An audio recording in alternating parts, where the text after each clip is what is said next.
Bonjour les runners, bonjour les sportifs, bonjour au petit monde de la course à pied, c'est Seb et c'est avec un grand plaisir que je vous retrouve pour un nouvel épisode du podcast À côté de mes pompes, numéro 224. Aujourd'hui, après une semaine où j'ai rechaussé des crampons de trail. En effet, dimanche dernier, du côté d'Orléans, avec Pascal et Céline du magasin Running Conseil, un testing était organisé avec la présence de la marque Hoka, marque dédiée au trail, et j'ai pu tester les fameuses Mafat, ces chaussures qui parcourent les sentiers de la Réunion et avec lesquelles j'ai effectué une petite balade dans un parc qui s'appelle le parc de la Charbonnière en compagnie de Thomas, un auditeur qui avait fait la route depuis Montargis pour rejoindre ce rassemblement. On a pu échanger, blablater, discuter du podcast, bref, une belle matinée à l'issue de laquelle j'aurais presque envie de reprendre le trail avec ces chaussures très confortables et surtout très rassurantes sur des espaces qui sont parfois un petit peu escarpés. Rassurez-vous, je garde quand même une grande affection pour la route, le macadam et les séances de piste. C'est mon terrain de jeu habituel, mais de sortir parfois de sa zone de confort, ça fait du bien. Après une période un petit peu plus creuse à l'issue de cet automne qui aura été sportif, entre les 10 km du côté d'Orléans ou les 20 km de Paris, j'ai peiné à retrouver de bonnes sensations et je pense être sur la bonne voie. J'arrive en effet à enchaîner les séances, à avoir une récupération qui est bien meilleure et surtout des allures sur ces différentes séances de qualité qui se rapprochent de ce que je faisais approximativement l'année dernière. Donc ça, c'est encourageant, même si il va falloir que je trouve un dossard pour valider cette bonne forme, et ça permet aussi en compétition de se jauger et d'évaluer un petit peu les progrès réalisés. Passons maintenant à la présentation de mon invité du jour pour un épisode, vous allez l'entendre, un petit peu spécial. J'ai en effet été sollicité et invité par Mathilde Meurice, qui est la créatrice et l'hôte du podcast Athlètes Mondiaux, afin d'enregistrer un épisode pour célébrer le premier anniversaire de ce podcast qui traite de l'athlétisme au niveau mondial. Mathilde reçoit chaque semaine des invités de renom, puisque vous allez retrouver Stéphane Diagana, Jean Galfione, Mondo Duplantis ou encore Pascal Martino-Lagarde. Des champions que vous retrouvez sur les pistes d'athlétisme qui brillent pour certains sous le maillot tricolore. Et dans cet épisode, je prends les commandes du podcast Athlètes Mondiaux pour réaliser l'interview de Mathilde qui se livre un petit peu plus en revenant tout d'abord sur sa passion pour l'athlétisme. Depuis 2002, Mathilde participe en effet à des événements de portée mondiale et à travers cet épisode anniversaire, elle nous conduit dans les coulisses de ces championnats d'Europe, championnats du monde ou Jeux Olympiques puisqu'elle a pris part à ceux de Londres en 2012. Vous découvrirez l'importance des bénévoles dans ce genre de manifestation. Avant de vous laisser découvrir cette interview, je voulais remercier Mathilde d'avoir pensé à moi pour animer cet épisode anniversaire. Je vous invite à découvrir ce podcast Athlètes Mondiaux si vous ne le connaissez pas déjà. Vous retrouverez tous les liens dans les notes de l'épisode. Et il est temps pour moi de vous laisser en compagnie de Mathilde Meurice dans les coulisses du podcast Athlètes Mondiaux qui fête ses 1 an aujourd'hui. C'est le nouvel épisode du podcast À côté de mes pompes pour lequel je vous souhaite une très belle écoute. Bonjour Mathilde, alors aujourd'hui avec toi nous allons entrer dans les coulisses de l'athlétisme puisque tu animes un podcast qui s'appelle Athlètes Mondiaux et qui fête ses 1 an. Alors joyeux anniversaire Mathilde. Merci. Ouais, déjà 1 an. On est à une 50aine d'épisodes maintenant avec des athlètes et des entraîneurs. Et oui, non, c'est une belle aventure. Je suis très contente. Je voulais faire un épisode un peu particulier pour le premier anniversaire. J'ai assez vite pensé à toi pour jouer le rôle d'intervieweur. Tu as eu la gentillesse d'accepter tout de suite, donc merci beaucoup. Est-ce que tu peux peut-être te présenter pour mes auditeurs qui ne te connaîtraient pas ? Alors, je suis Sébastien, on m'appelle Seb bien évidemment. Je suis professeur d'histoire géo dans un lycée du Loiret, passionné de course à pied depuis plus de 20 ans. J'ai commencé la course à pied en 2003 après une opération du genou. Et pendant le confinement, j'ai eu ce projet qui est un petit peu commun au tien, hein, de monter un podcast qui s'appelle À côté de mes pompes et qui, après 3 années d'existence, continue à proposer chaque vendredi, mais également le mardi, des épisodes où je reçois des sportifs qui sont soit des amateurs, des experts dans leur domaine, parfois des champions, mais dans cette volonté de partager une expérience, un parcours de vie. Et on se rejoint un petit peu sur ces valeurs autour d'un sport commun qui est la course à pied, l'athlétisme, même si je pense qu'on pourra faire quelques différences sur ces athlètes que tu côtoies et qui ne sont peut-être pas les mêmes que ceux que je reçois qui font parfois du trail et de la route. Alors moi, je vais te laisser te présenter parce que tu es l'hôte donc de ce podcast Athlètes mondiaux avec une année derrière toi d'épisodes. Est-ce que tu as toujours été dans ce monde du podcast et de l'audio ? Pas du tout, c'est assez nouveau pour moi. En fait, ça a commencé il y a 1 an avec le podcast. Ça fait longtemps que j'écoute des podcasts. Mais créer le mien, pendant longtemps, j'y pensais pas du tout. D'ailleurs, je me demande même pourquoi j'y pensais pas, parce que au final, j'aimais tellement en écouter que c'était pas si incongru que ça, que d'en créer un moi-même. Pour parler un peu de ce que j'ai fait avant, moi j'ai fait des études de langue et j'ai travaillé après comme traductrice indépendante pendant une 10aine d'années. Et puis j'ai arrêté environ au moment du Covid parce que j'avais un peu fait le tour je faisais de la traduction technique et c'était pas passionnant. Donc même si ma passion des langues est toujours là, la traduction technique, j'avais plus envie d'en faire. Et donc à peu près au moment du Covid, j'ai arrêté et puis j'ai commencé à donner des cours de ce qu'on appelle le FLE, le français langue étrangère, donc des cours de français à des gens dont le français n'est pas la langue maternelle. Et donc j'ai des élèves du monde entier, c'est un point commun avec le podcast et c'est aussi ça que je trouve intéressant. L'idée du podcast est venue à l'été 2022 et puis je l'ai lancé donc fin janvier 2023. Est-ce que tu as un lien avec la course à pied sur un plan physique ? Est-ce que tu pratiques toi-même ce sport ? Est-ce que tu as réalisé des tours de piste comme les athlètes que tu peux recevoir chaque semaine ? Je cours de temps en temps, mais je fais pas d'athlé. Je fais du sport pour ma santé, mais je suis pas dans un club d'athlé, rien du tout. Par contre, je considère que quand même à ma façon, je fais partie du monde de l'athlé parce que ça fait maintenant plus de 21 ans que je suis dans le monde de l'athlé en tant que bénévole, parfois salarié. Je contribue à ma façon aux compétitions, même si moi je fais pas l'athlé moi-même. Qu'est-ce qui t'a attiré dans ces compétitions, dans cette volonté d'aller sur ces organisations de compétitions, que ce soit des meetings, que ce soit des championnats d'Europe, championnats du monde? On va aller même jusqu'aux Jeux Olympiques auxquels tu as pris part. Mais à la base, d'où vient cet intérêt pour ces coureurs, ce spectacle qu'ils proposent de façon régulière, hein? Il y a des meetings chaque année, il y a des championnats du monde tous les 2 ans, des championnats d'Europe. Cette passion, elle te vient d'où? C'est un peu une passion familiale parce que chacun à notre façon dans la famille, on aime l'athlé. Mes sœurs en ont fait. Maman est officielle. Papa était lui-même passionné d'athlé. Je me souviens quand j'étais enfant, adolescente, d'avoir regardé de l'athlé avec lui notamment. Les premières fois où je suis allée au stade couvert de Liévin, c'était avec mes parents pour les championnats de France en salle. Ça devait être fin des années 90 à peu près.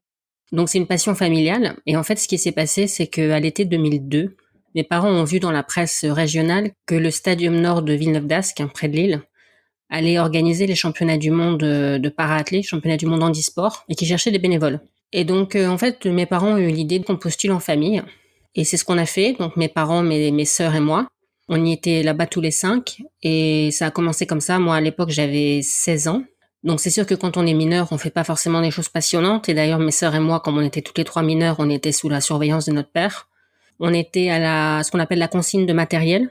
Donc, c'est l'endroit où les athlètes laissent leurs équipements pendant qu'ils sont sur le stade. Donc, on peut avoir, par exemple, des athlètes en fauteuil qui arrivent avec leur fauteuil de ville et qui, le temps d'aller faire une séance d'entraînement, par exemple, laissent leur fauteuil de ville à la consigne. Et comme c'est du matériel qui coûte cher, là, je donne juste l'exemple des fauteuils, mais ça vaut pour les prothèses, ça vaut pour beaucoup de choses dans le para-athlé. Comme c'est du matériel qui coûte cher, c'est quand même une responsabilité de veiller à ce qu'il arrive rien à leur matériel.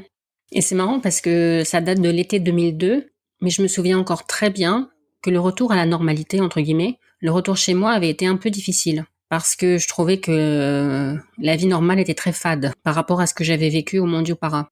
Et donc c'est ça qui m'a donné envie de continuer, notamment l'année suivante à Paris au Stade de France pour les mondiaux, ce qu'on appelait I2AF à l'époque, World Athletics maintenant, les mondiaux valides. Déjà, dès ce plus jeune âge, Tu te sentais investi d'un rôle, d'une mission. Là, tu le disais, c'était la consigne, c'était un poste quand même important. On n'était pas là au bord de la piste. Tu ne vivais pas les mêmes émotions que quelqu'un qui serait dans le stade, présent, au contact direct des athlètes. Mais ce rôle t'a marqué au point où tu as eu envie, derrière, de renouveler l'expérience jusqu'à aujourd'hui. Après, à la consigne de matériel, on a quand même un contact avec les athlètes parce que c'est parfois ou souvent eux qui viennent déposer leur matériel eux-mêmes. Tu vois, par exemple, l'année suivante à Paris, j'étais en tribune presse, je distribuais les résultats aux journalistes. C'était avant l'arrivée d'Internet, les résultats étaient encore donnés sur papier. Et je montais et descendais les escaliers pour donner les résultats aux journalistes. Et là, pour le coup, j'avais pas de contact avec les athlètes. Je les voyais sur la piste. Parfois, je pouvais m'asseoir dans les escaliers juste le temps d'une course pour regarder en direct, mais j'avais pas de contact avec eux. Donc au final, en 2002, à Villeneuve d'Ascq, j'en avais plus. Et puis même quand j'ai pas de contact avec les athlètes, je me souviens que dans la tribune presse, il y avait des journalistes du monde entier. Et même dans ces cas-là, je trouvais ça intéressant parce que ça me permettait d'utiliser mes différentes langues, de passer d'une langue à l'autre. Et c'est aussi ça que j'aime dans l'athlé, et c'est ça qui fait que j'ai eu envie de faire ce podcast, et c'est ça qui fait que je continue mon engagement dans l'athlé, c'est que c'est vraiment, comme je dis dans chaque épisode, c'est un sport universel. Le monde entier fait de l'athlé, et donc quand on aime les langues comme moi, c'est vraiment un gros kiff de pouvoir pratiquer toutes ces langues sans difficulté, parce qu'il y a juste à parler aux gens, ils ont tous des langues maternelles différentes, et c'est ça qui est intéressant, pour moi en tout cas. Est-ce que les langues, Mathilde, ont été finalement une opportunité suite à ces championnats du monde de para-athlétisme, ou est-ce que tu avais déjà, dans ton cursus scolaire, dans ton orientation, choisi de travailler les langues? J'ai toujours aimé les langues. À l'école, je me souviens que il y avait des matières où je faisais le strict minimum, j'étais pas particulièrement motivée, mais les langues, j'ai toujours aimé ça. Après, c'est sûr que ce que je fais dans l'athlé, c'est une motivation supplémentaire parce que je sais que je vais pouvoir utiliser ces langues. Mais j'ai toujours aimé les langues et je pense que même si j'étais pas dans l'athlé, je continuerais à aimer ça et à vouloir en apprendre toujours de nouvelles. Donc en fait, moi j'ai commencé à l'école, j'ai fait allemand-anglais. Après, arrivé à la fac, j'ai fait de l'espagnol puis du suédois. Une fois mes études terminées, j'ai commencé l'italien. Et là maintenant, j'apprends le grec. Et c'est vrai que pour le moment, j'ai pas interviewé d'athlète grec pour le podcast parce que j'ai pas encore le niveau pour le faire en grec et je veux le faire en grec. Je veux pas le faire en anglais. Donc c'est ma motivation. Je continue à progresser en grec et l'idée, ça serait en 2024 peut-être ou en 2025 de faire une interview en grec. C'est ça ma motivation. Donc pour répondre à ta question, les deux s'entretiennent un peu. J'ai toujours aimé les langues. Ce que je fais dans l'athlé, les opportunités que ça me donne de rencontrer des gens du monde entier, ça me motive à continuer à apprendre les langues. Et puis, c'est aussi les langues qui font que je suis utile dans les compétitions parce que par rapport à quelqu'un qui parlerait que français ou que français-anglais, moi j'ai l'avantage de pouvoir parler avec quasiment tout le monde. J'ai quasiment jamais de barrière linguistique. Donc ça me rend aussi utile. Et donc ça, c'est un peu un cercle vertueux, j'ai envie de dire. Mais j'ai toujours eu dans ma vie ces deux passions, les langues et l'athlé. Et ce qui est super avec le podcast maintenant, c'est justement de pouvoir allier les deux dans un même projet. C'est un petit peu la langue de l'olympisme, le grec. Tu te mets finalement à la page des Jeux Olympiques. Oui, c'est vrai. Oui. Et pour converser en suédois avec un champion du monde ou un champion olympique de la perche, là aussi, ça facilite quand même la mise en relation. On le verra après pour les épisodes du podcast. Oui, alors tu fais référence à Mondo Duplantis, qui a participé à l'un des premiers épisodes du podcast. On a enregistré l'épisode en anglais. En fait, ce qu'il faut savoir, c'est que Mondo est né aux États-Unis, son père est américain, sa mère est suédoise. Et à l'adolescence, il a décidé de représenter la Suède. Maintenant, il parle bien suédois, donc on pourrait très bien faire l'interview en suédois, mais sa langue maternelle reste l'anglais.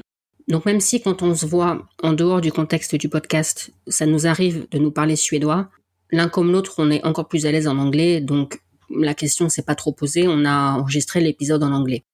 Alors de cette première expérience du côté de Villeneuve d'Ascq sur ces championnats du monde de para-athlé, tu as évolué, tu as avancé année après année. Est-ce que tu as eu plus de responsabilités ? Et moi, je voulais savoir comment on peut postuler pour être bénévole sur des épreuves comme celles auxquelles tu prends part. J'ai clairement de plus en plus de responsabilités. Quand j'ai commencé, déjà au tout début, comme je disais avant, j'étais mineure, donc j'avais pas accès aux jobs les plus intéressants. Mais même après, c'est vrai que mes premières années en tant que majeure, c'était pas forcément des choses passionnantes. Mais bon, c'est normal, j'étais jeune, je débarquais, je connaissais pas grand-chose, j'avais pas d'expérience. Et puis après, avec le temps, c'est sûr qu'on acquiert de l'expérience. Moi, dans mon cas, j'avais aussi de nouvelles langues à proposer. Puis c'est sûr que quand je postulais pour un nouveau championnat, Parce que pour répondre à ta question, ce qui se passe souvent, c'est que le comité d'organisation d'un championnat, championnat d'Europe, championnat du monde, pour les jeux, c'est un peu différent parce que c'est vraiment une grosse machine, mais en tout cas pour les Europes et les mondes, le comité d'organisation a souvent un site internet. On postule directement sur le site, on remplit un questionnaire où on nous demande l'expérience qu'on a, les langues qu'on parle, etc. Et puis dans la plupart des cas, on a un entretien en ligne ou par téléphone. Et c'est sûr que quand tu peux leur dire que tu as déjà fait tel championnat, que tu parles plusieurs langues, bon, comme c'est du bénévolat, en général, ça suffit. Je me souviens qu'en 2017, au moment des championnats d'Europe par équipe à Villeneuve-d'Ascq, j'avais participé au recrutement des bénévoles. Et donc, j'avais mené des entretiens comme ceux dont je viens de parler avec des personnes qui avaient postulé. Et je me souviens très bien d'une jeune qui m'avait dit clairement, je veux pas un poste avec des responsabilités, je veux pas devoir prendre des décisions, des initiatives. Faites-moi faire un truc simple, par exemple distribuer les programmes à l'entrée du stade, un truc où il faut pas réfléchir, parce que je veux pas de pression. Et je me souviens très bien à l'époque de m'être dit deux choses. La première, c'est que moi, clairement, distribuer les programmes à l'entrée d'un stade, ça m'intéresse pas. J'aurais pas du tout dit comme elle. Mais la deuxième chose que je me suis dite, c'est que, en fait, c'est super qu'on soit différent. Parce qu'il faut tout pour une compète. Donc c'est pas plus mal qu'on ait envie de faire des choses différentes. C'est vrai que j'ai conscience de cette importance du bénévole sur des courses locales en hors stade. Pas de bénévole, pas de sécurisation du parcours. L'événement, il est impossible à organiser, impossible à tenir. Je ne pensais pas que sur de telles machineries, parce que quand tu parles d'un meeting, d'un championnat d'Europe, d'un championnat du monde, et encore plus sur les Jeux Olympiques, là, le nombre de bénévoles doit être important. Quelles ont été tes différentes missions? Parce que tu dis, ça part de la personne qui va distribuer des prospectus, mais quel rôle peuvent avoir les bénévoles sur de telles compétitions sportives? Ah mais en fait, des bénévoles, il y en a absolument partout. On les voit pas nécessairement. Parfois, ils sont dans les coulisses, ils font leur job discrètement, mais ils sont indispensables. Le bénévole, ça peut être le chauffeur qui va chercher l'athlète à l'aéroport, ça peut être le bénévole qui l'accueille au lieu d'hébergement, ça peut être le jeune qui porte le panier sur la piste juste avant la compète, le bénévole qui est en salle de presse pour la conférence de presse d'après compète. Les officiels, c'est des bénévoles aussi, les officiels sur le terrain. Donc il y a vraiment des bénévoles partout. Tout le monde n'est pas bénévole, il y a des salariés aussi, il y a des intérimaires, mais il y a beaucoup de bénévoles. Moi, j'ai pas occupé tous les postes, mais j'en ai occupé plusieurs. Ce que je fais pour le meeting de Liévin, que j'ai aussi fait à une époque pour le meeting qui avait lieu au Stadium Nord à Villeneuve-d'Ascq, c'est l'accueil des athlètes. Un peu comme le check-in dans un hôtel. Je leur donne leur clé de chambre, je réponds à leurs questions, des choses comme ça. Ça, c'est ce que je fais pour le meeting. Après, j'ai été aussi beaucoup de fois ce qu'on appelle attaché d'équipe. C'est une position qui n'existe pas dans tous les grands championnats, mais qui existe quand même assez souvent dans les championnats d'Europe et championnats du monde. L'attaché d'équipe, c'est le bénévole qui va être avec une délégation pendant toute la durée du championnat, donc de l'arrivée au départ, et qui va accompagner la délégation sur le lieu d'hébergement, au stade, pour les aider au quotidien.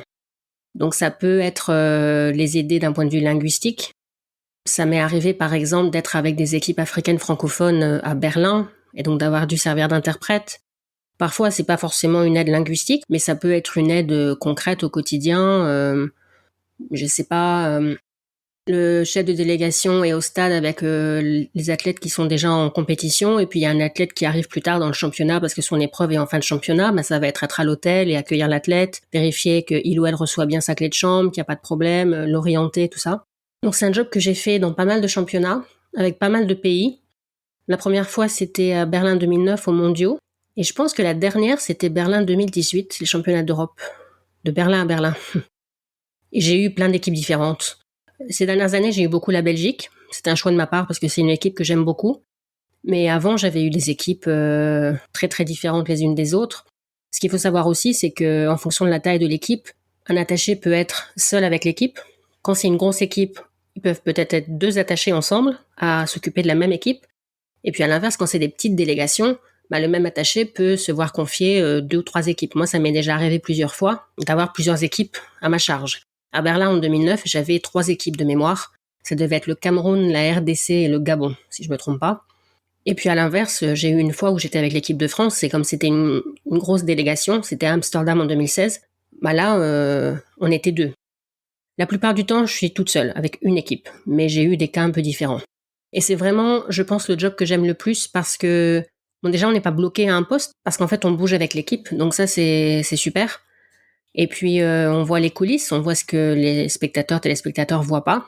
Après, parfois, il y a la frustration avec certaines délégations de se sentir un peu inutile parce qu'il y a clairement certaines délégations qui, en fait, sont très autonomes et qui n'ont pas besoin d'attacher d'équipe. Et donc, voilà, j'ai des souvenirs de team leader, de chefs de délégation qui m'avaient dit voilà, merci d'être là, c'est cool, on a ton numéro, on te rassine si on a besoin de toi, mais tu peux aller dans le stade regarder la compète, voilà, t'as pas besoin de rester avec nous.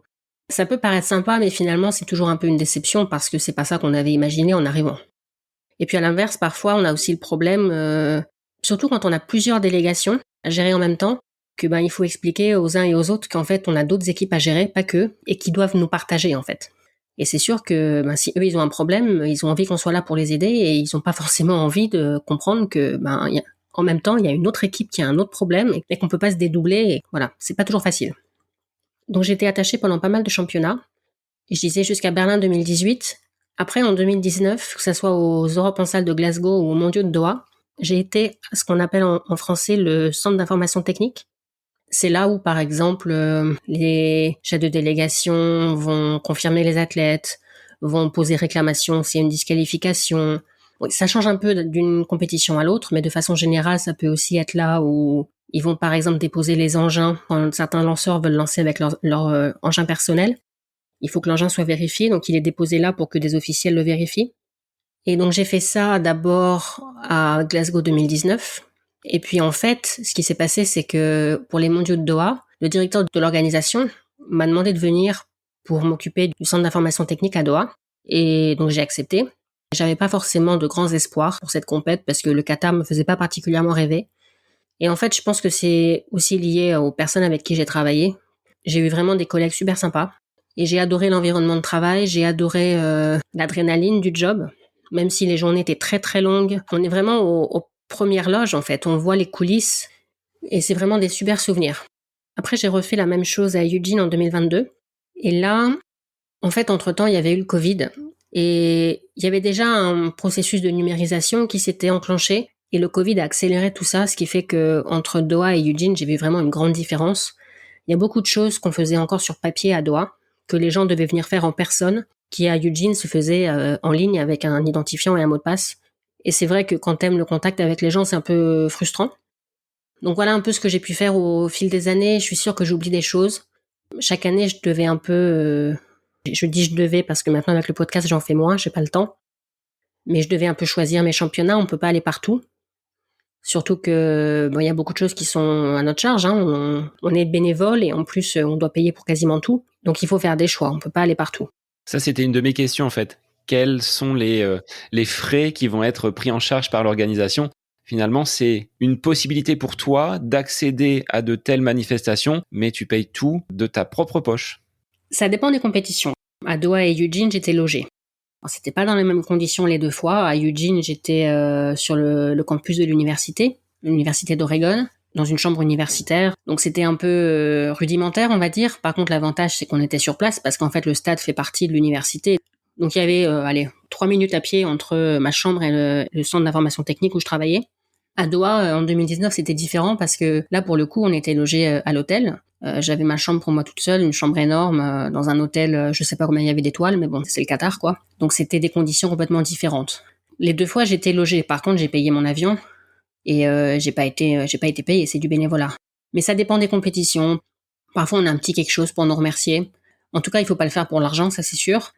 Mais c'est vrai que j'ai beaucoup de gens dans mon entourage, des gens qui sont pas dans le monde de l'athlé, qui ont jamais compris pourquoi je faisais ce que je fais dans l'athlé, qui m'ont toujours dit mais tu te fais exploiter, il faut arrêter de faire ça, c'est ridicule. Parce que bon, ils aiment pas l'athlé, donc ils peuvent pas comprendre ma passion. Moi, j'ai toujours eu envie de dire que, en fait, c'est comme des vacances. Quelqu'un qui part en vacances, il va payer pour ses vacances. Moi, quand je suis allée à Pékin pour les mondiaux 2015, quand je suis allée à Doha pour les mondiaux 2019, quand je suis allée à Héraclion pour le championnat d'Europe par équipe 2015 de mémoire, c'était la 2e division. Quand je suis allée, je sais pas, à Göteborg pour les Europes en salle de 2013, j'ai payé, mais en fait, c'était super parce que j'ai découvert des endroits que je connaissais pas forcément. J'ai rencontré des gens, j'ai appris des choses, j'ai vécu des super moments. C'est des super vacances. Alors donc tu as une sacrée expérience parce qu'entre 2002 et aujourd'hui, tu as dû voir passer de nombreuses compétitions. Tu as pris part aux Jeux Olympiques à Londres, donc en 2012. Là, tu étais salarié. C'était un statut un petit peu différent. Oui, c'est un super souvenir, les Jeux de Londres.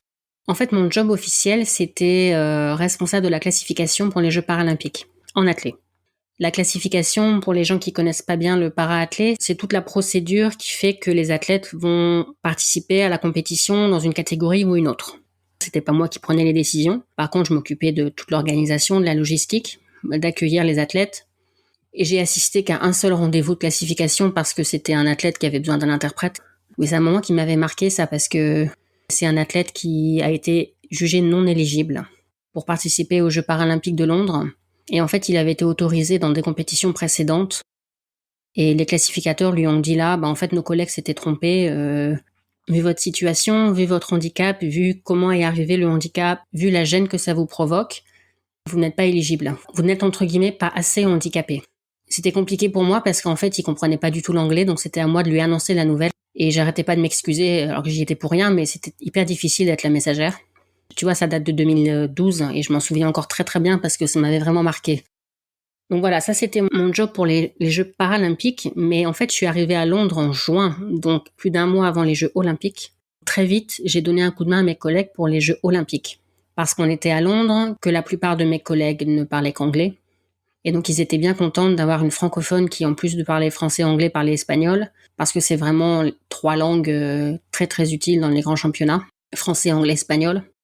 Et donc j'ai donné un coup de main à mes collègues. On était basés dans le stade olympique. J'ai travaillé là-bas, j'ai travaillé au village olympique aussi. J'ai fait un peu le travail que j'ai fait par la suite au centre d'information technique de Doha et d'Eugene. J'ai fait ça aux Jeux de Londres aussi. Et puis après, quand on est arrivé aux Jeux paralympiques, là j'ai repris la casquette pour laquelle j'avais été embauchée.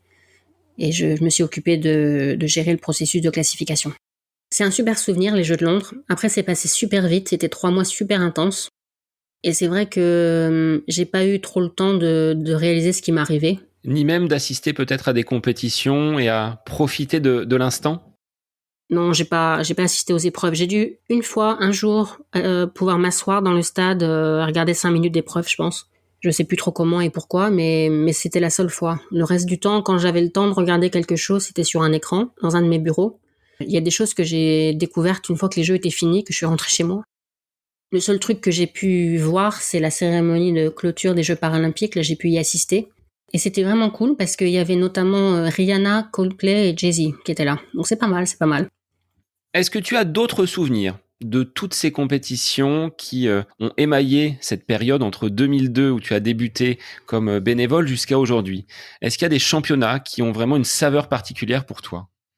Toutes les compètes auxquelles j'ai participé comme bénévole ou comme salarié au Royaume-Uni sont toutes de très bons souvenirs. Parce que l'organisation est toujours top, parce que le public britannique est un public qui aime beaucoup l'athlé, donc il y a toujours une super ambiance dans le stade. Et puis bon, évidemment, comme j'ai déjà pas mal d'expérience, je connais pas mal de gens dans les bénévoles, les organisateurs, donc c'est aussi toujours sympa de revoir certaines personnes. Ça vaut aussi pour l'Allemagne, ce que je dis. J'ai fait pas mal de compètes en Allemagne aussi, et c'est pareil, le public est connaisseur, c'est bien organisé, il y a toujours une super ambiance. Par exemple, les championnats d'Europe de Berlin en 2018, en plus dans le stade olympique de Berlin, qui est vraiment un lieu chargé d'histoire. Voilà, et ça, plus le public connaisseur qui est très enthousiaste, ça fait toujours des super moments. Il y a beaucoup de moments, c'est difficile de choisir. Là, comme ça, un moment qui me revient, c'est les mondiaux de Pékin en 2015, où j'étais attachée d'équipe de la Belgique. Et je me souviens qu'un jour, il y a notre responsable des bénévoles qui nous écrit et qui nous dit il y a des médias locaux qui voudraient vous interviewer parce que vous êtes des bénévoles étrangères et voilà, ça les intéresse de savoir ce qui vous amène ici. Et voilà. Si on m'avait dit un jour que je serais interviewée pour la télévision chinoise. Les mondiaux de Doha en 2019, c'était aussi quelque chose parce qu'en fait, je me suis retrouvée à gérer le centre d'information technique. Officiellement, c'était pas moi qui étais responsable, mais en fait, le responsable gérait d'autres trucs et il m'avait dit, je te fais confiance, je suis là, si t'as besoin, je suis là, je peux t'aider, mais je te fais confiance, je te laisse gérer. T'as l'expérience et tu parles les langues, donc tu sais gérer toute seule. Et c'était, je devais un peu me pincer à me dire que c'est moi qui gérais ça, mais c'était cool. Et puis après, sinon, bon, ma compétition préférée, c'est le meeting de Liévin. Je suis très fière de faire partie de cette organisation. C'est un super meeting dans un stade magnifique. Donc voilà un peu mes souvenirs. Je pourrais te parler de tellement d'autres choses. Il faudrait presque une question un peu plus spécifique parce que j'ai tellement de souvenirs là qui m'arrivent que c'est difficile d'en choisir. Question spécifique, quelle performance athlétique que tu as pu vivre au cours de ces 2 décennies de compétition t'a le plus marqué? Je pense que les moments dont on se souvient, c'est souvent un peu les surprises. Donc là, les deux qui me viennent, c'est le 4x4 femmes des Europes de Zurich en 2014 avec la remontée fantastique de Floria Gay. Et puis le titre mondial de Pierre-Ambroise Bosse à Londres en 2017 sur 800 mètres. Les 2 fois, j'étais dans le stade. Oui, des moments incroyables parce que c'est pas des victoires qu'on avait anticipées. Et puis sinon, aux Europes de 2010 à Barcelone, les victoires notamment de Romain Barras et de Myriam Soumaré, respectivement sur le décathlon et le 200 mètres, parce que c'est des gens que je connais, pour qui j'ai beaucoup de respect humainement. Donc c'est sûr que ça fait toujours plaisir quand tu connais les gens et que tu sais que c'est des gens bien et que tu les vois gagner, ben ça fait plaisir. Après, de façon générale, c'est vrai que quand je connais les athlètes, je regarde plus les compétitions de la même façon, que ça soit en direct dans le stade ou à la télé. Tu as tissé, Mathilde, des liens avec des athlètes au fil de ces compétitions, pas seulement des Français, à l'international également. Est-ce qu'on retrouve des philosophies différentes, des approches, des nationalités où tu sens qu'il y a une plus grande proximité et peut-être au contraire des athlètes qui sont peut-être un petit peu plus distants par rapport aux bénévoles et aux personnes qui les accompagnent et qui permettent l'organisation de ces compétitions? Oui, il y a des différences d'un pays à l'autre, ça c'est sûr. Après, il y a aussi des différences d'une personne à l'autre. On peut pas généraliser. Quand tu vas dans un meeting d'athlètes à Liévin, par exemple, j'ai pas le temps d'aller manger avec eux quand je travaille pour la compète. Mais les rares fois où je peux m'asseoir pour un peu observer, je vois qu'il y a vraiment toutes les personnalités différentes. On le voit aussi quand on les accueille. T'en as certains qui vont à peine dire bonjour. Et puis t'en as d'autres qui vont arriver. Ah salut, comment ça va? Ça me fait plaisir de te voir. Quoi de neuf depuis l'année dernière? Parce qu'il y en a aussi qui viennent tous les ans à Liévin et donc c'est un peu bienvenue à la maison. Ça dépend des personnalités, mais ça dépend aussi du moment auquel tu leur parles. C'est sûr que si tu vas voir un athlète à la chambre d'appel juste avant sa compète, il va pas être super sympa avec toi. Quoique, je dis ça, mais il y en a certains à qui tu peux aller parler en chambre d'appel, ça les dérange pas. Mais la plupart, à ce moment-là, il faut les laisser tranquilles. Quand tu les accueilles la veille ou l'avant-veille du meeting, un moment où ils sont tranquilles, tout ça, c'est déjà plus facile. Mais il faut aussi comprendre que parfois certains ont eu toute une journée de voyage avec des galères de correspondance. J'ai les souvenirs d'un perchiste dont les perches n'avaient pas suivi, il a manqué sa correspondance, il est arrivé, il était claqué, il a été poli, mais juste poli, tu vois. Et j'ai très bien compris. Et le lendemain, il est revenu me voir et il était reposé et voilà, et il était complètement différent. Donc ça dépend aussi de quand on leur parle. Et puis avec le temps, on apprend à connaître les gens, la personnalité de chacun, qui est introverti, extraverti, qui parle bien anglais ou pas. Et puis il y a aussi des gens qui nous repèrent. Hein. Le contraire est vrai aussi. Il y a des gens qui savent très bien qui on est. Même si on les voit dans une autre compète, ils vont très bien savoir qui on est. Et puis à l'inverse, il y a des gens que je croise depuis des années et des francophones qui vont me parler anglais parce qu'ils ont toujours pas repéré qui j'étais. C'est peut-être que ton anglais est très bon, Mathilde, aussi. Oui, peut-être. Après, mon français est pas mal non plus, malgré mon accent du Nord. Je pense que on entend que je me débrouille plutôt pas mal en français. Après, blague à part, je pense que ça dépend aussi de la personnalité de chacun. Tu sens que certains sont aussi contents de rencontrer des gens, de discuter, de revoir des têtes familières d'une compète à l'autre. Et puis pour d'autres, ben c'est un job. Hein. Ils ont un bénévole en face d'eux, donc ils vont parler au bénévole. Mais bon, ça pourrait être une machine à la place, ils parleraient pas à la machine, et donc ils sont pas là pour faire la conversation avec le bénévole. Donc oui, ça dépend de la personnalité de chacun. Est-ce que dans ces années que tu as passées au bord des pistes, tu as vu une évolution? Est-ce que les jeunes athlètes sont peut-être un petit peu plus concentrés dans leur discipline, où il y a quand même une constance avec des profils qui vont être de toute façon sympathiques, des personnes un petit peu plus distantes? Ça reste et il n'y a pas forcément de changement et de mutation dans les comportements aux abords des stades lors de ces compétitions. C'est difficile à dire parce que je sais pas si c'est lié au changement de génération ou si c'est juste lié au fait que je vieillis et que j'ai pas le même regard en fait.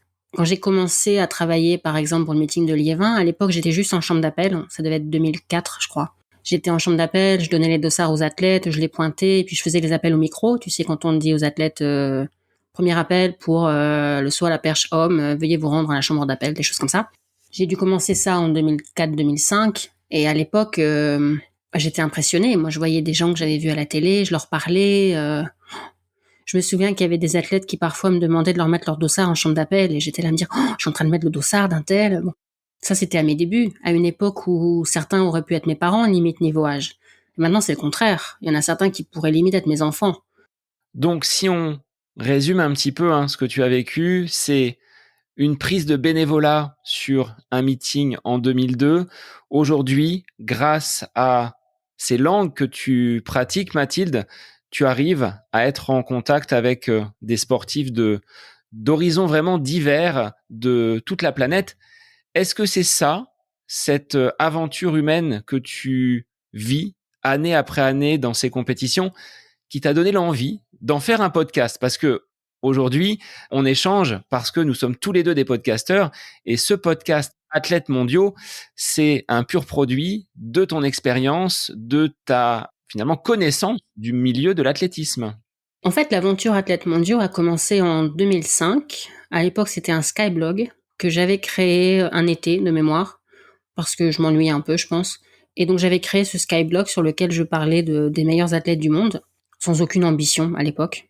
Au fil du temps, le Skyblog a disparu, c'est devenu un site internet, une page Facebook principalement. Et en fait, l'idée du podcast, c'est marrant parce que je dis souvent que je sais pas pourquoi je l'ai pas eu plus tôt, cette idée. Parce que ça coche toutes les cases. Je suis passionnée d'athlé, j'écoute beaucoup de podcasts depuis longtemps, des podcasts assez différents les uns des autres, mais j'aime notamment les podcasts d'entretien, d'interview. J'adore écouter des podcasts dans différentes langues, parler différentes langues, parler avec des gens du monde entier. C'est ça aussi que j'aime dans ce que je fais à côté du podcast, dans les cours de français langue étrangère que je donne avec des élèves qui viennent de plein de pays différents. Et donc, en fait, ça paraît évident maintenant de faire le podcast. Mais l'idée est pas venue tout de suite. En fait, ce qui s'est passé, c'est que j'avais envie d'un projet qui me permette de sortir un peu de ma zone de confort. Et donc, j'ai cherché une idée qui pourrait me permettre d'apprendre de nouvelles choses, d'acquérir de nouvelles expériences, de discuter avec des gens avec qui j'aurais peut-être jamais parlé sans ça. Et donc, au départ, j'avais pas trop d'idées. Et puis, de fil en aiguille, mais honnêtement, je sais pas trop comment. Je pourrais pas te dire, tel jour, telle heure, j'ai eu l'idée parce que je m'en souviens pas trop. Je pense qu'au départ, j'avais plutôt pensé à une chaîne YouTube. Et puis, de fil en aiguille, j'ai eu l'idée du podcast. J'avais envisagé un moment de trouver un nouveau nom. Et puis, j'en ai parlé à certaines personnes de mon entourage et du monde de l'athlé qui m'ont dit non, Athlètes mondiaux, c'est quand même un peu connu dans le monde de l'athlé francophone. Ça serait dommage de changer de nom alors que t'as déjà cette marque-là, entre guillemets. Et donc, c'est comme ça que ça s'est fait. Est-ce que tu as mis longtemps avant d'oser appuyer sur le bouton enregistrer pour ce premier épisode? Comment tu as cheminé déjà pour trouver ton premier invité? Parce que contrairement à mon expérience, tu as dès cette première publication eu un invité et le premier épisode n'était pas en solo comme j'ai pu le faire moi pendant 10 à 15 épisodes.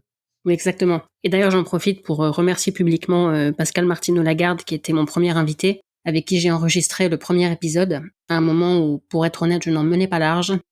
Lui, je me souviens qu'il m'avait dit « Non, mais t'inquiète, c'est juste une conversation. » Oui, c'est juste une conversation pour toi, Pascal, parce que t'as déjà fait plein de podcasts et plein d'interviews. Pour moi, c'est pas juste une conversation, même si on n'est pas en direct. Ça me fait rire quand j'y repense, parce que maintenant, je suis beaucoup moins stressée. Mais le premier enregistrement, oui, c'était quelque chose. Mais en fait, le plus difficile, c'était pas vraiment ce moment-là, c'était d'envoyer la première invitation. Parce que je me disais, voilà, j'invite Pascal, j'ai invité de mémoire 2-3 autres personnes en même temps, mais c'est le premier qui m'a répondu. Je savais qu'après, je pouvais plus reculer. Donc finalement, c'était ce moment-là le plus difficile.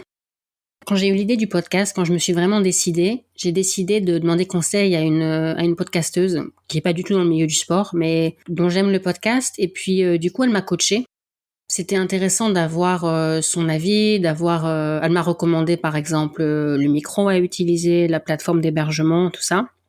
Après, on a des formats très différents, hein. Moi, j'ai la particularité d'avoir des interviews dans plusieurs langues qu'il faut traduire quand c'est pas du français, tout ça. Donc, c'est un travail supplémentaire. Mais ça m'avait un peu rassurée d'avoir son avis. Et puis elle m'avait bien dit, voilà, lance-toi, c'est normal qu'au début ça soit pas parfait, mais de toute façon on apprend en faisant, donc lance-toi, tu verras bien. Elle m'avait conseillé de pré-enregistrer quelques épisodes. J'en ai pré-enregistré beaucoup. je sais plus exactement, entre 15 et 20. Parce qu'en fait, je voulais avoir une bande-annonce digne de ce nom, où il y aurait le plus de disciplines possible, et le plus de pays possible, et de langues, et tout ça. Et donc, j'ai attendu un peu pour lancer le podcast, parce que je voulais pouvoir avoir une bande-annonce correcte. Au début, j'avais du mal à démarcher. Pascal a dit oui tout de suite, mais ça n'a pas été le cas de tout le monde. Maintenant, c'est un peu plus facile, surtout avec les francophones, parce que certains ont vu passer des extraits du podcast sur les réseaux, donc maintenant ils connaissent. Mais au début, c'était pas facile. Comment tu sélectionnes tes invités? Quel est le mode opératoire? Est-ce que tu as devant toi une shortlist avec cette expérience, cette connaissance du milieu au regard de tes participations en tant que bénévole et du travail que tu réalises sur les compétitions? Tu as un carnet d'adresses qui doit être suffisamment rempli. Mais sur le choix de l'invité, quel est ton processus? Il y a plusieurs choses en fait. J'essaie d'avoir le plus de diversité possible, même si j'aimerais en avoir encore plus, notamment en termes de nationalité et de langue. Mais voilà, il suffit pas d'inviter des gens pour qu'ils acceptent. Donc il y a cette diversité des disciplines, des pays, des langues, des générations. Évidemment que mon carnet d'adresses joue. Quand j'ai commencé le podcast, je m'étais créé une liste, ça me fait rire maintenant, mais j'avais une liste des 10 premiers invités parfaits. J'avais une liste avec 10 noms, j'avais 5 hommes, 5 femmes. Ça représentait toutes les familles de disciplines de l'athlé, de mémoire tous les continents, toutes les langues que je parle. C'était des générations différentes, tout ça. Bon, bref, je me suis vite rendu compte que c'était très naïf et que j'allais inviter des gens et que on verrait bien qui répondraient. Ce qui est sûr, c'est qu'à partir du moment où j'ai pu dire, sans mentir évidemment, que j'avais interviewé Mondo Duplantis, ça a aidé beaucoup pour convaincre d'autres personnes. Sans mauvais jeu de mots, Mathilde, tu as mis la barre très haut avec Mondo Duplantis. Exactement. Tu peux te permettre la blague, je te l'autorise. Non mais c'est vrai, ça a beaucoup joué. Je lui ai encore dit quand je l'ai vu au meeting de Bruxelles que je lui étais vraiment reconnaissante parce que, bon déjà, pour attirer de nouveaux éditeurs sur le podcast, avoir un épisode avec Mondo Duplantis, ça aide, mais aussi pour convaincre les athlètes. Pour être honnête, le côté humain joue beaucoup aussi. Moi, Mondo, je l'ai toujours trouvé très très sympa. Il est exactement le même qu'il y ait une caméra ou qu'il n'y en ait pas. Et moi, c'est à des gens comme ça que j'ai envie de donner la parole. Il y en a qui, à la télé, ont l'air très sympas et qui, dans les coulisses, sont infects avec les bénévoles. Et en fait, je n'arrive pas à faire abstraction de ça. Il y a des gens que je n'inviterai pas. Au risque de décevoir certains auditeurs, mais il y a des gens que je n'inviterai pas. On a cette liberté, en tant que podcasteur, c'est de vraiment avoir sa ligne éditoriale et de choisir des invités avec qui tu vas passer un bon moment. Et c'est, je pense, également cette volonté que tu as. On voit par rapport aux invités que tu as pu recevoir sur cette année, parce que là, on est sur l'anniversaire, la première bougie du podcast Athlètes mondiaux. On passe de Jean Galfione à Stéphane Diagana. Ce sont des athlètes que j'ai vus à la télé et que j'ai plaisir à écouter. Et puis d'autres de la jeune génération comme Pascal Martineau-Lagarde ou d'autres qui vont venir avec l'approche de ces Jeux Olympiques. On a vraiment toute génération. Donc tu arrives à mêler des personnes qui toi aussi ont dû te faire vibrer à un moment. Et on est parfois dans ces petits souliers quand on est face à de tels athlètes avec un tel palmarès. Oui, non, c'est clair. Je me rends compte, par exemple, qu'il y en a certains que j'ose pas du tout interrompre. C'est pas la même chose d'interviewer quelqu'un que t'as vu à la télé quand t'étais gamine et puis quelqu'un qui, limite, pourrait être ton gamin. Après, j'ai du respect pour tout le monde. Comme tu dis, on choisit nos invités. Je n'invite que des gens à qui j'ai envie de parler. Donc, c'est toujours des moments que je savoure parce que j'ai conscience du privilège qui est le mien. Quand on est passionné d'athlètes et qu'on a des athlètes comme ça qui donnent de leur temps gratuitement, j'ai jamais payé un seul athlète, un seul centime et je ne le ferai pas. Mais oui, je pense qu'il y a des choses auxquelles je m'habitue avec le temps. Je suis beaucoup moins stressée maintenant qu'avant. Même si on en parlera tout à l'heure, mais j'ai comme objectif aussi de faire des interviews dans d'autres langues parce que pour le moment, j'ai fait que français, anglais, italien. J'ai invité des gens pour le suédois, l'allemand, l'espagnol. J'ai essayé, mais pour le moment, j'ai pas encore réussi à convaincre. Mais c'est vrai que dans ces 3 langues-là, et même en grec après, ça sera forcément plus de stress, en tout cas pour la première. Alors au niveau du montage des épisodes, dans le script, est-ce que tu scriptes d'ailleurs? Est-ce que tu as vraiment un planning avec les questions, une trame qui est déjà bien établie? Est-ce que ça te rassure peut-être pour l'enregistrement et l'interview avec une grosse préparation derrière? Oui, une grosse préparation, oui, je confirme. Oui, j'ai un script. Après, ça dépend ce que tu appelles script. Je lis pas mes notes. Mais je prépare beaucoup. Donc ça peut être écouter d'autres podcasts auxquels l'invité a participé, regarder des vidéos, que ça soit d'interviews ou de compétition, regarder leurs réseaux sociaux. Quand certains ont écrit des livres, je lis le livre, ou parfois c'est des livres que j'ai déjà chez moi. Je sais que quand Jean Galfion a accepté, en fait, j'avais déjà son livre depuis des années. Je l'avais déjà lu, et donc je l'ai pas relu, mais je l'ai reparcouru. Donc ça prend pas mal de temps, ça. Et puis une fois que j'estime avoir assez d'informations, j'essaie de me créer une trame un peu pour que l'interview ait une certaine cohérence. Mais après, pas plus tard qu'hier, j'ai enregistré un épisode et j'ai pas du tout suivi ma trame. Bon, les questions que j'ai posées étaient dans la liste, mais j'ai complètement modifié l'ordre en fonction des réponses que me donnait l'invité. Et puis j'ai dû aussi en poser certaines qui n'étaient pas du tout prévues parce que j'ai eu une idée comme ça à un moment de l'interview, parce que j'ai rebondi sur quelque chose que l'invité avait dit. Donc ça dépend. Et je pense qu'il faut avoir cette capacité d'écoute, de pouvoir rebondir, comme tu le dis. Tu as prévu ta trame, mais un sujet va en amener un autre, et de se laisser porter, ça peut être déstabilisant, mais c'est finalement là où l'invité va pouvoir se livrer un petit peu plus. Ouais. Est-ce que Mathilde, tu partages comme moi cette sensation que l'enregistrement, le live que tu as avec l'invité est quand même le meilleur moment du podcast? La préparation, c'est une chose. Le montage, je trouve que ça peut être parfois un petit peu laborieux, mais ce temps où l'invité est vraiment en connexion avec nous-mêmes, c'est-à-dire qu'on a cet échange et cette proximité, c'est le meilleur moment. Complètement. Ça et les retours que j'ai des gens, que ce soit les auditeurs ou les invités après coup. Pour donner quelques exemples, je me souviens notamment d'un auditeur qui m'avait écrit en me disant qu'il était entraîneur et qu'il avait écouté l'épisode avec Renelle Lamotte et que l'épisode lui avait permis de comprendre certaines choses dans le parcours de son athlète. Et que grâce à ça, ils avaient réussi à en parler et que ça allait mieux pour l'athlète en question et qu'elle avait eu des bons résultats, etc. Et donc ça, c'est incroyable pour moi. Et je me souviens aussi d'une athlète, d'une invitée, qui m'a écrit quelques semaines après la sortie de l'épisode.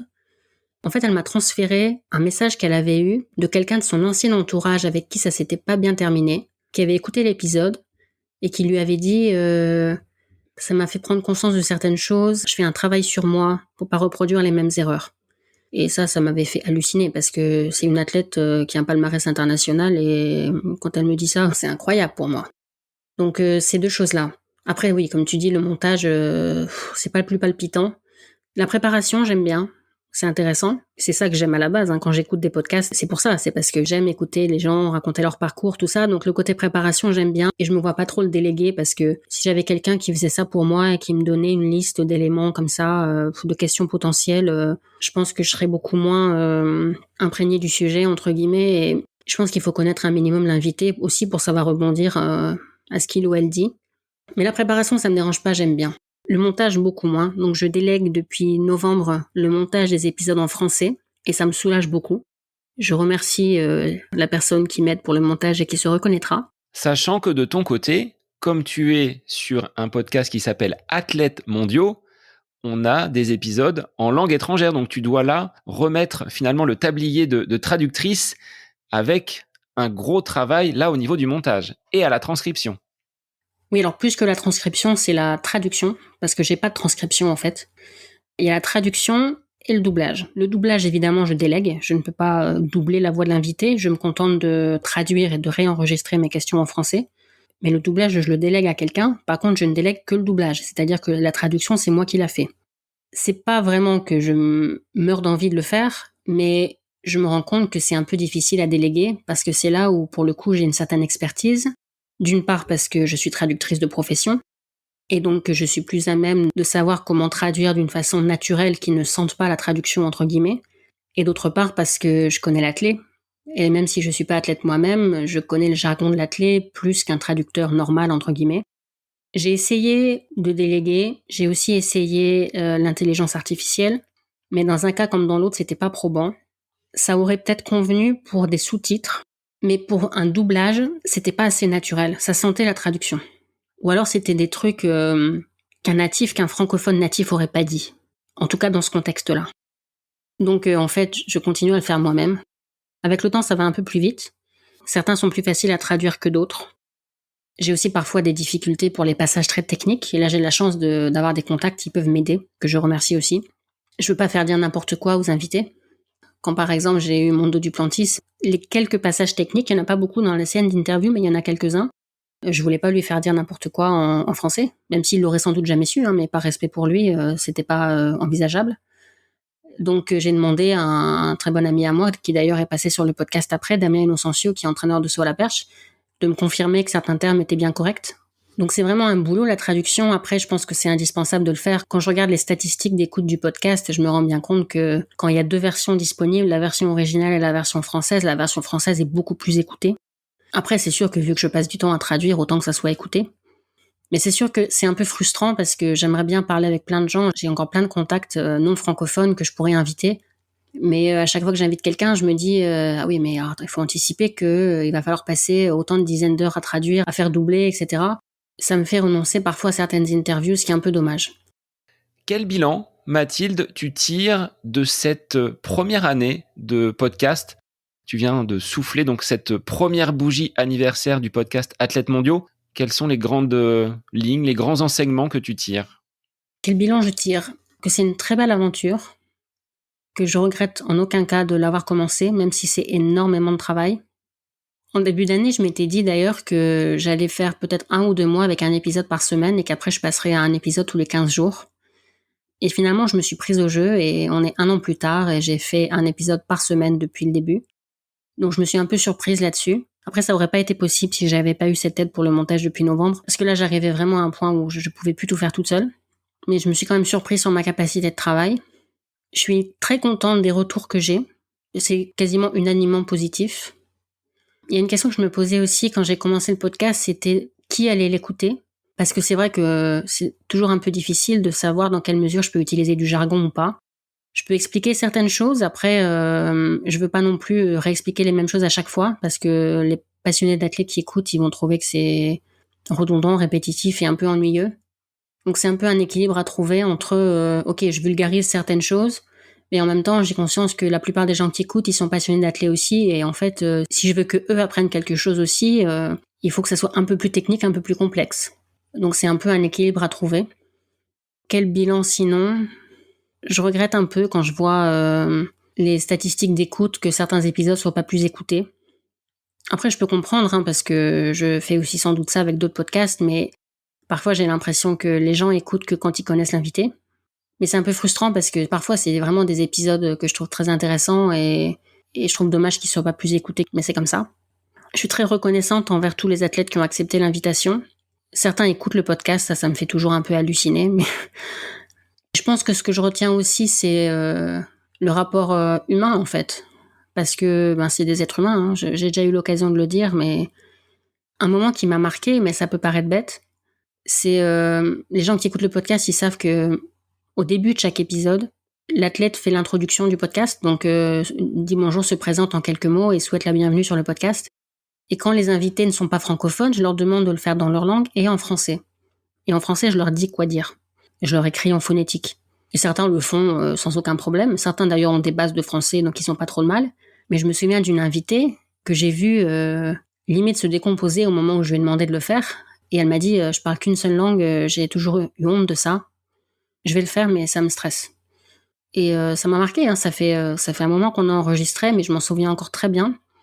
Parce que c'est une athlète qui a des médailles au plus haut niveau et que ça stressait de dire une phrase en français parce que c'était pas sa zone de confort. Et à ce moment-là, je me suis retrouvée face à la femme, face à l'être humain plus que face à l'athlète médaillé. Et c'est ces moments-là que je retiens aussi, ouais. Mais c'est vrai que pour revenir sur ces épisodes qui nous marquent parfois un petit peu plus, on a de temps en temps cette déception de se dire il n'a pas été autant écouté que finalement l'apport qu'il a pu avoir. C'est-à-dire que on se dit cet invité-là, il est vraiment touchant, il est vraiment marquant, et dans les statistiques d'écoute, ça ne se retrouve pas forcément. Alors après, moi j'ai cette satisfaction d'avoir vécu ce moment-là avec mon invité, et je pense que tu as vécu exactement les mêmes sensations. Malgré tout, on tient à garder le fil. Alors sur cette deuxième année qui débute, s'ouvre vers toi une grande Olympiade parisienne. Quelles sont tes ambitions en ce début de deuxième année du podcast Athlètes Mondiaux? Vers quoi tu veux aller? Quelles sont les pistes de développement que tu souhaites mettre en action? Déjà, il y a ce que je disais tout à l'heure par rapport aux autres langues. J'aimerais vraiment enregistrer des épisodes en espagnol, en allemand, peut-être en suédois et en grec cette année. J'ai beaucoup d'idées pour développer le podcast. Le problème, c'est pas un manque d'idées, c'est un manque de temps. Par rapport au jeu aussi, je vais voir dans quelle mesure j'arrive à avoir encore des athlètes en activité d'ici les Jeux. Je pense que plus on s'approchera de l'échéance, plus ça sera compliqué, ce que je comprends très bien évidemment. Peut-être qu'il faudra attendre après les Jeux pour avoir certains. C'est une belle période sportive, mais ce n'est peut-être pas le moment pour des sollicitations extérieures. Oui, c'est ça. Bon, moi j'enregistre à distance, donc ils peuvent faire ça depuis chez eux. Et je comprends qu'ils aient la tête à autre chose, il n'y a aucun problème. C'est juste que moi il faudra que j'arrive à quand même me trouver des épisodes. J'ai à cœur de continuer en cette année 2024 à proposer un épisode par semaine. Je promets pas que je pourrai le faire absolument chaque semaine, mais en tout cas c'est l'objectif. J'espère juste ne pas trop galérer. C'est vrai qu'il y a toujours un juste milieu à trouver entre pas avoir du tout d'épisode d'avance et être en stress de se demander ce qu'on va réussir à publier. Moi, ça m'est arrivé pour différentes raisons de me retrouver avec un seul épisode en français en stock à la fin de la saison estivale, donc les athlètes en activité n'étaient pas disponibles. Ma seule solution, c'était une traduction parce que j'avais encore des épisodes en anglais qui n'étaient pas traduits. Mais j'ai dû traduire super vite. Ouais, c'est un peu du stress. Donc l'idéal, c'est d'éviter ça. Après, au moment où j'ai préenregistré beaucoup d'épisodes pour avoir une bande-annonce correcte, j'avais tellement préenregistré que certains épisodes ont été publiés que des mois après. Et ça, c'est gênant aussi parce que même si j'ai commencé par diffuser les épisodes des athlètes en activité en me disant que eux, ils étaient plus susceptibles d'avoir une actualité et que il fallait commencer par eux, certains ont quand même dû attendre quelques temps, surtout quand c'était des traductions. Quand t'attends 1 an pour diffuser, bon. Donc il faut trouver le juste milieu entre pas avoir de stock du tout et être en stress permanent. Et puis avoir trop de stock et puis toujours dans le stress de se dire bah oui mais tel athlète que j'ai interviewé il y a plusieurs mois si entre l'enregistrement et la diffusion il lui arrive un truc, une blessure ou alors au contraire quelque chose de positif où il gagne une compétition super importante qu'on n'a pas abordée dans l'épisode évidemment parce qu'on avait enregistré avant que ça arrive, c'est gênant aussi. Il faut trouver un juste milieu. Parce que là, oui, tu te tournes vers les athlètes mondiaux. Donc, toutes les personnes qui pratiquent l'athlétisme en compétition telles que tu as pu les voir depuis de nombreuses années sont de potentiels invités. Et, qui plus est, ceux qui sont également aujourd'hui en retrait un petit peu parce qu'ayant pris leur retraite sportive sont également des candidats pour intervenir sur le podcast. Donc, tu as un panel relativement large. Donc, encore de très belles années. On peut imaginer un 3e, un 4e anniversaire à condition de tenir le rythme. Ça, c'est peut-être plus compliqué de maintenir cette cadence et de garder le fil. Oui, c'est pour ça que il faut que j'arrive à déléguer certaines choses. Quelqu'un m'a dit récemment, tu devrais vraiment passer un épisode tous les 15 jours, tu vas jamais tenir comme ça, c'est un truc à faire un burn-out de travailler autant. Et j'ai dit oui, mais attends, c'est un podcast sportif. L'année des Jeux dans le pays organisateur, c'est pas le moment de lever le pied. J'ai vraiment envie de continuer, j'ai tellement d'idées, d'invités, de sujets à aborder, de formats un peu différents. J'ai plein d'idées. Mais c'est un boulot de fou. Et c'est vrai que maintenant, quand j'écoute des podcasts, je les écoute différemment. Maintenant, je me dis, c'est combien d'heures de travail pour ce petit truc qui dure 30 secondes? Est-ce que tu envisages une forme de monétisation? Est-ce que tu as déjà mis en place certains procédés pour essayer par ces contributions d'auditeurs à l'extérieur, de sponsors, de venir t'aider et de pouvoir mettre ces opérations de montage, de post-production à des personnes que tu pourrais rétribuer? Pour le moment, j'ai juste lancé une page Tipeee qui permet aux auditeurs de participer un peu financièrement au podcast à partir de 2 €. Et d'ailleurs, j'en profite vraiment pour remercier tous les gens qui ont déjà participé. Peu importe le montant, à chaque fois que je reçois une notification me disant que quelqu'un a fait un don, ça me rebooste. Parce que je me dis, c'est quelqu'un qui a écouté et qui s'est dit, j'aime bien ce qu'elle fait, je vais la soutenir dans son projet. Et vraiment, ça me rebooste à chaque fois, quel que soit le montant. Après, pour les sponsors, oui, j'aimerais bien. C'est un podcast de niche d'une certaine façon, même si j'ai pas choisi une seule discipline de l'athlé, c'est tout l'athlé, mais ça reste une niche. Donc ça peut potentiellement intéresser certains sponsors. D'ailleurs, s'il y a des gens qui écoutent, qui sont intéressés, qu'ils n'hésitent pas à me contacter. C'est l'objectif, en tout cas, de réussir à monétiser. L'idée, ça serait de pas devoir bosser à côté, que le projet du podcast suffise. Pour le moment, pour dire les choses clairement, je suis déficitaire. Donc je perds de l'argent avec un projet qui me prend des dizaines d'heures par semaine. Donc je fais ça par passion. J'ai conscience qu'un podcast peut pas générer des revenus comme ça dès le premier mois, à moins d'être une star des réseaux sociaux, ce que je ne suis pas. Donc la passion, c'est super, ça vous porte un certain temps et c'est indispensable. Mais au bout d'un moment, il faut quand même trouver des solutions pour. On peut pas éternellement être déficitaire. Eh bien, merci Mathilde de t'être livrée. Ce n'était pas un exercice facile pour toi, qui est plutôt de l'autre côté du micro. Tu t'en es très bien sorti. Je vais te laisser le mot de la fin. Déjà, je voudrais te remercier encore une fois d'avoir joué le jeu. Merci beaucoup d'avoir accepté de me poser des questions parce que je me voyais pas faire un monologue pour cet épisode anniversaire. Et puis, pendant que j'y suis, à remercier encore une fois tous les invités qui ont participé. Vraiment, je me sens privilégiée.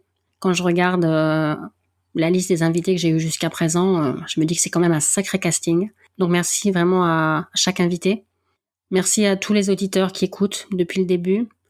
J'avais la chance d'avoir déjà la communauté Athlètes Mondiaux avant de lancer le podcast. Donc c'est sûr que je partais pas de zéro, mais je sens que l'intérêt grandit derrière le podcast. J'ai de plus en plus de messages et vraiment je remercie les gens qui prennent le temps de m'écrire. Donc vraiment merci à tout le monde. J'espère que cet épisode a intéressé les gens. Je reçois parfois des messages d'auditeurs qui me demandent comment ça se fait que je connais un tel ou une telle, quel est mon parcours dans l'athlé. Donc ça leur apportera quelques réponses aujourd'hui. De façon générale, je raconte pas ma vie dans les épisodes parce que je considère que c'est pas mon rôle. Après, ça dépend toujours des invités. Quand c'est des invités que je connais depuis longtemps, avec qui je suis amie, parfois j'en dis un peu plus, même s'il m'arrive de couper au montage certaines choses que j'ai dites, parce que je considère que ça n'intéresse pas les auditeurs, que je suis pas là pour parler de moi.